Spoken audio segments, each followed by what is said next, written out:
माना गिर गया बाल बस गिर गया नाना दी। बूढ़ा ससुर जी के घोड़ावा टूट गया बाल बस टूट गया नाना दी। रातिया भर के चालक छूट गया बाल बस टूट गया नाना दी। डेयरी पर से माना गिर गया बाल बस गिर गया नाना दी।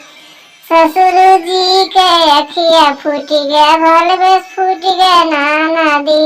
रतिया भर के ताकत छूट गया बाल बस फूट गया नाना दी। डेयरी पर से माना गिर गया बाल बस गिर गया नाना दी। ससुर जी के हथा टूट गया बाल बस टूट गया नाना दी। रतिया भर के मारब छूट गया बाल बस टूट गया नाना दी। डेहरी पर से माना गिर गया बाल बस गिर गया नाना दी। डेहरी पर से माना गिर गया बाल बस गिर गया नाना दी। ससुर जी के मुड़वा फूट गया बाल बस फूट गया नाना दी।